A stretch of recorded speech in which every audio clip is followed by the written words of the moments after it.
Boutique Crawl returns to Pittsburgh for its third season. I'm Bronte Sorosky with how this event helps local business owners get ready for the next season and helps promote them within their community. Plus, we're going along with some 8th graders in Joplin as they work to spruce up the downtown area. Also, some members of the community, along with members of Joplin's JROTC, took time to clean up Peace Church Cemetery. And Joplin's Empire Market receives approval for a matching grant from the state of Missouri. We'll tell you what it's going toward. The 4 states' most watched news starts now. Police say one man is dead following an officer-involved shooting in Joplin. According to the Joplin Police Department, a person called 911 saying they were being assaulted by a man with a weapon. Officers responded to 1523 Kentucky Avenue in Joplin around 3:45 this afternoon. During the incident, there was an officer-involved shooting involving 3 officers. The suspect shot during the incident has died. His name is being withheld pending notification of next of kin. The officers involved are being placed on paid administrative leave, and the Missouri State Highway Patrol has been called in to assist in the investigation per regulations. No officers were injured in the incident. This is a developing story. We'll have more details as they become available. One man is dead and a woman seriously injured in a crash following a police pursuit in Montgomery County. Kansas Highway Patrol says the crash happened Friday morning just before 11 on County Road 3875, about 2 miles east of U.S. Highway 75. A car driven by 28-year-old Justin Frostad of Neodesha was involved in a police pursuit with the Montgomery County Sheriff's Office when it lost control after crossing railroad tracks. The car then veered off the road, overturning several times before coming to a rest on its top in a field just north of the road. Frostad was killed in the crash, and his passenger, 20-year-old Shania Parks of South Coffeyville, Oklahoma, was taken to a hospital in Tulsa with serious injuries. And I know it's not winter yet, but the temperatures dropping out there makes it feel like it, at least to me. Nick Kelly joins us. On the plus side, though, Chris, no rain.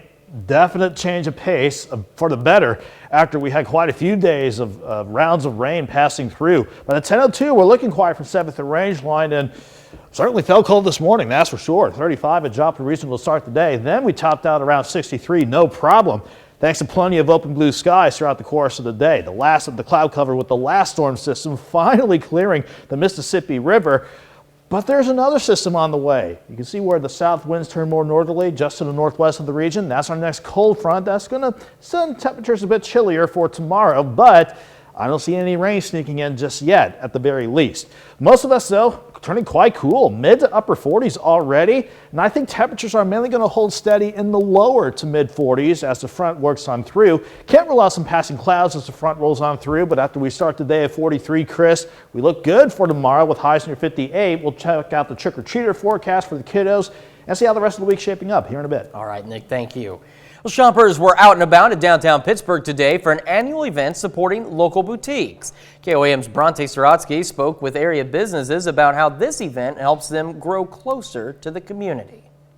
A yearly tradition is back in Pittsburgh for its 3rd year. So the city of Pittsburgh puts it on, and it's the super cool event where we invite the community out to come and shop local. The Boutique Crawl in Pittsburgh has shops in downtown joining forces to give back to shoppers, and they're doing it with some Halloween spirit. Some places like give you a discount if you wear a costume.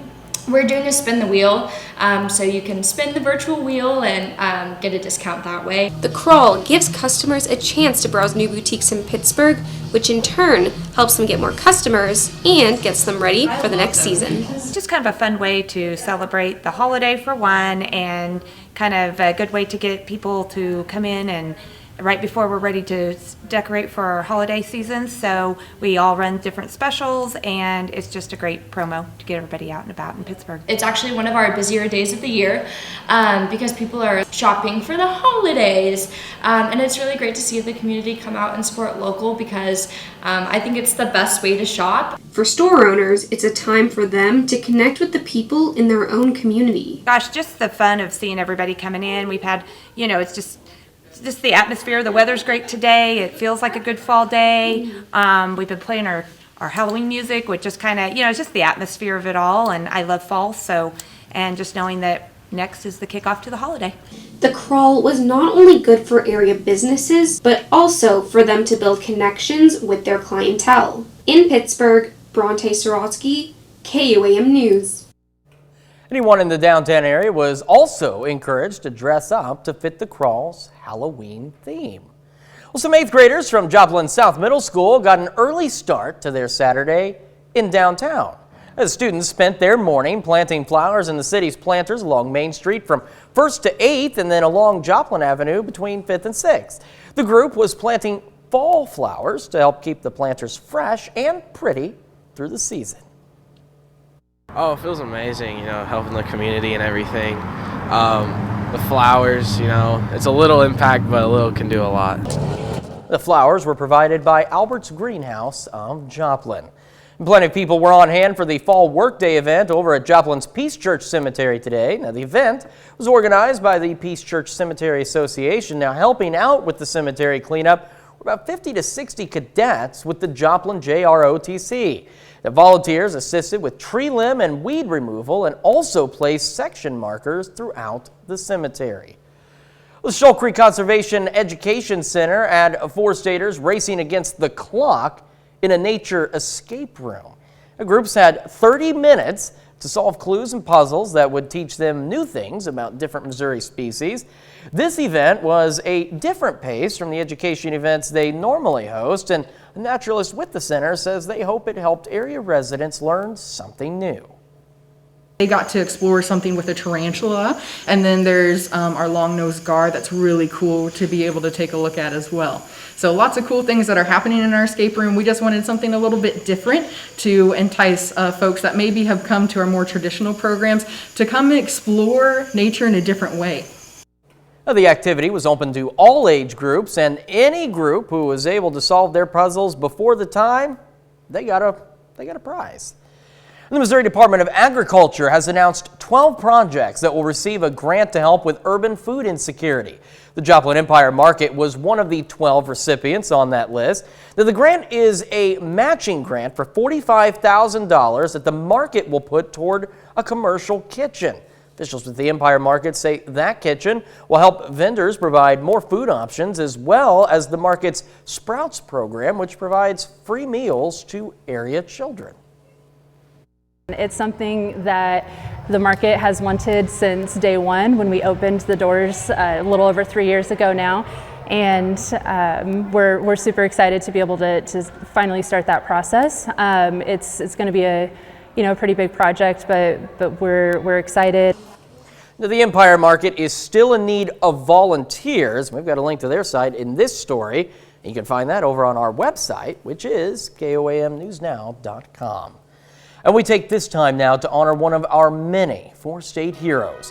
Private First Class Robert Webster served with the Marines in the Korean Demilitarized Zone. His hometown, Fort Scott.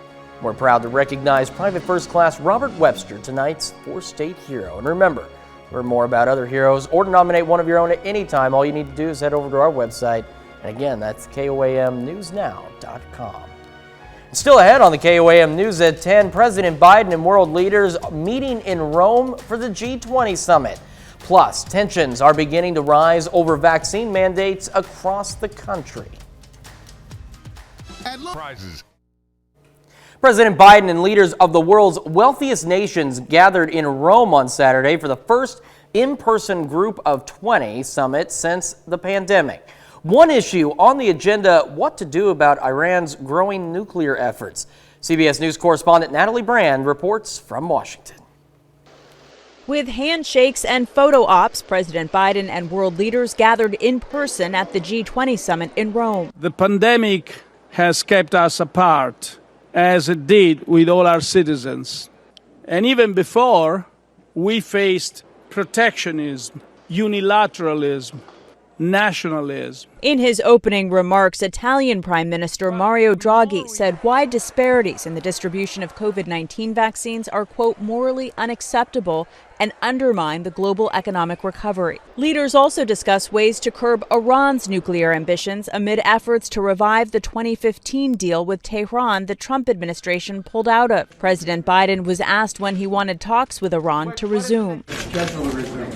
President Biden and the leaders of Germany, France, and Britain issued a joint statement saying they are determined to, quote, ensure that Iran can never develop or acquire a nuclear weapon. On the economic front, the G20 members unanimously endorsed a global 15% minimum tax on corporations. Before the summit wraps up Sunday, leaders will address the global supply chain bottleneck. Then President Biden and others head to Scotland for a UN climate change conference that kicks off on Monday. Natalie Brandt, CBS News, Washington. As G20 leaders meet, the White House Saturday announced that the U.S. and European Union are settling their differences over Trump-era steel and aluminum tariffs. Well, tensions are rising across the country over vaccine mandates as unvaccinated workers face deadlines to get their shots. CBS's Michael George is in New York, where first responders are in the spotlight. Garbage is piling up in some New York neighborhoods. Sanitation crews apparently skipping pickups to protest one of the toughest vaccine mandates in the nation. Angry protests broke out this week leading up to Monday's deadline. City workers, including police and firefighters, have to prove they're at least partially vaccinated or go on unpaid leave. Response times are going to go through the roof. Union leaders predict up to 20% of fire companies will close. The mayor says he has contingency plans. Mandatory overtime, scheduling changes. Mandate battles are raging in other cities. The Los Angeles Police Union is suing over details of the city's vaccine requirements. While in Chicago, the mandate for city workers to report their vaccine status survived challenges in federal court and in the city council, where Mayor Lori Lightfoot made an impassioned speech. The people that are unvaccinated are playing Russian roulette with their life, and they're playing Russian roulette with the lives of their families, their neighborhoods. Chicago's police superintendent says fewer than 24 officers have been placed on no-pay status for refusing to comply. And on Friday, the FDNY suspended 6 of its own members for a month after they allegedly drove a fire truck to a state senator's office and threatened his staff in protest over the vaccine mandate. Michael George, CBS News, New York. Well, later on the KOAM News at 10, we're checking out some giant art in Chile. But first, while we don't have anything to complain about for tomorrow, more rain chances for the week ahead. Yeah, they're lining back up. Forecast up next. Home today.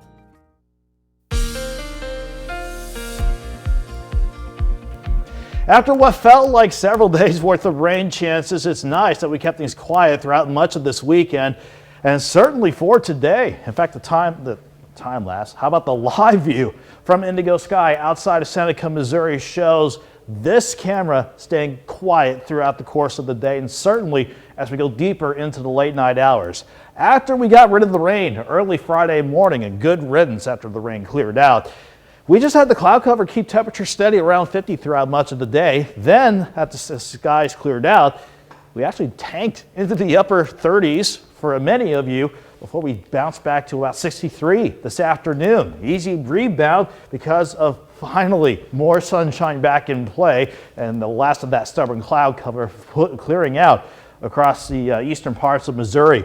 And we need that chance to dry out because throughout the course of the week, we picked up 1.7 inches of rain on the average. Needless to say, some of you picking up more than said number. And even though we're going to keep things quiet and dry for Halloween to wrap up the weekend, unfortunately, more rain chances are lining up. But we are as quiet as can be from 7th and Range Line, and temperatures are cool. 47 degrees, as a matter of fact, with a southeast breeze at 3. And with that dew point dropping a little bit at 42, that's keeping the humidity in check. I'm not anticipating any areas of fog overnight, but can't rule out maybe a random spot or two just because of all the rain that we've seen throughout the course of the day. Obviously, since the ground's still wet, but many of us are in the mid to upper 40s right now. And we're not going to drop off too much more, even though we are still seeing mostly clear skies on top of the region right now.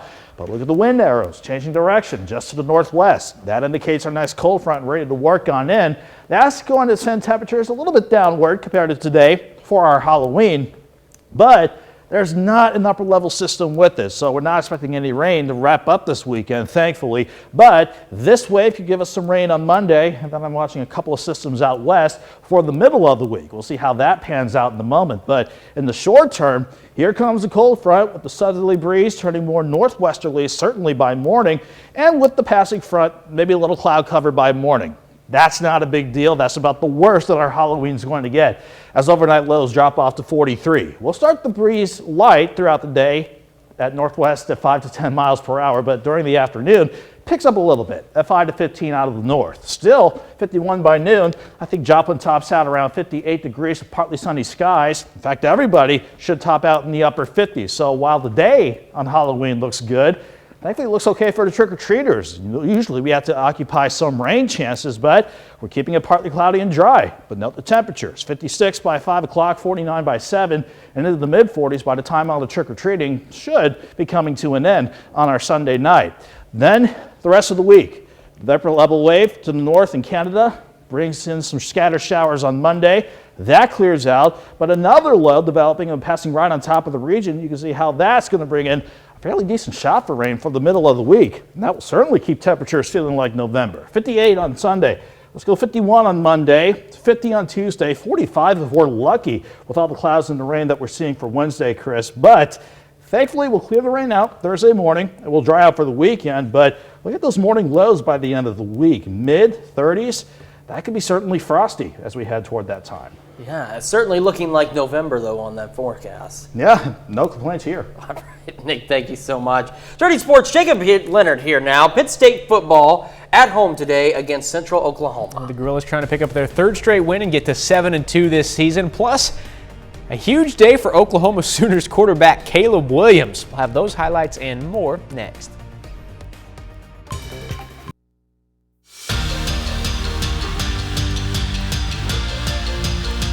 Well, both the Pittsburg State Gorillas and Missouri Southern Lions are at home this weekend in Week 9 of the MIAA season.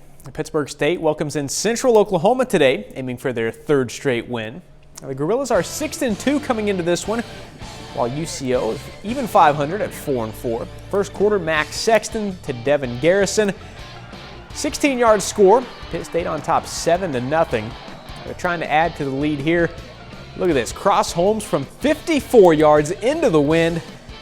Just has enough. Gorillas get their lead to 10. 4 field goals on the day for Holmes. Second quarter, Tyler Adkins punches in the 2-yard touchdown. At that point, Pittsburg State has a 20-7 lead. Then, getting to play on defense. It's Galena product PJ Sarwinski. There for the interception. They would add on another field goal after that to go up 16 at half. Third quarter, Pitt State defense still working. Duba Monconquo blows up the play, gets the strip sack, forces a punt. In the fourth, though, Central Oklahoma creeps back in. Josh Moore from Keats Calhoun. UCO actually outscores Pitt State 13-0 in the fourth. However, the Gorillas hold on to win a tight one, 26-20. Good football teams, championship teams, have to find just about every way to come out and win a football game. They have good players on defense. They have a nice scheme on defense. They can make it difficult for you up front. I think we made it more difficult than it needed to be. And it just seemed like it was, something different every time. It wasn't just one common theme all the time on offense for us. So I think we got to get a lot figured out here in a short amount of time this week.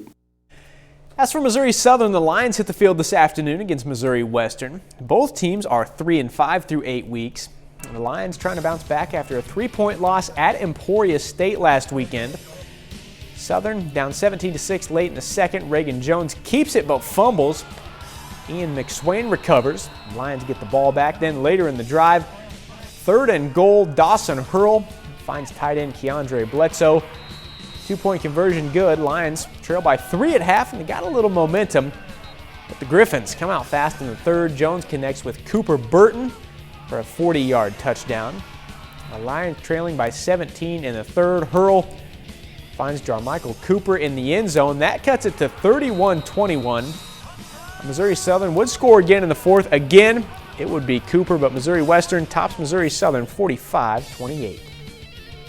The smaller the field is, the more it's just brute strength. It's just two guys in a phone booth.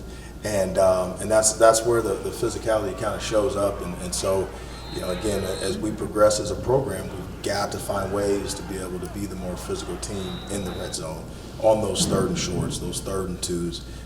That's what's going to pay dividends for us. Division I ball here. Oklahoma trying to stay perfect against Texas Tech. Caleb Williams had a day. Here, scrambles and finds Mario Williams for the 22-yard touchdown. 7-0 Sooners. Now still in the first quarter, Williams back to work. Gets it to Marvin Mims on the outside. Mims will break free and do the rest. That turns into a 67-yard touchdown. OU, though, really just getting started. Second quarter, Williams rolls right, throws on the run to Braden Willis. 8-yard touchdown, gets the lead to 14. Now before half, Williams finds another different receiver, Drake Stoops this time, 12-yard score. Nice catch for Stoops. Oklahoma up 28-7 at half. And they would just keep rolling. In the third, Williams to Mims down the middle, 43-yard touchdown.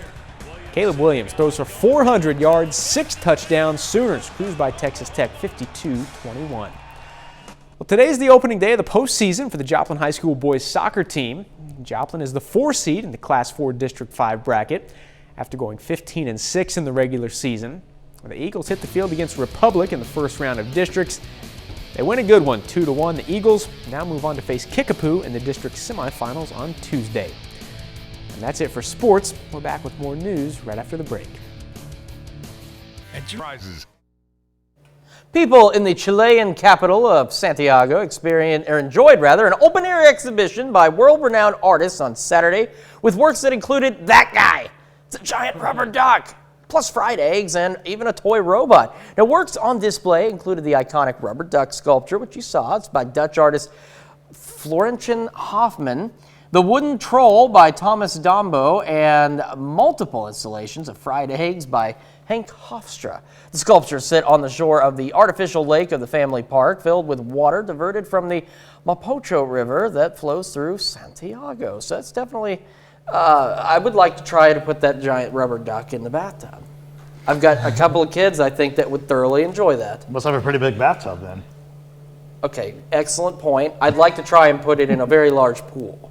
There we go. Okay, there we go. Something that you are not going to be getting into anytime soon, though, is that very large pool. Yeah, unless you really like it cold, then lows dropping back into the, let's say, low to mid 40s tonight would certainly make the water cold. But we're dry for Halloween with highs to 58, rain back in here Monday. All right, now quick final check in sports. We got to wait for Monday for the Chiefs to play, but we do have some junior college football. Indy and Coffeyville play tomorrow. We'll have those highlights tomorrow night. All right, guys, thank you so much. That's our time for now. We'll see you back here tomorrow night. Thanks for making us part of your night.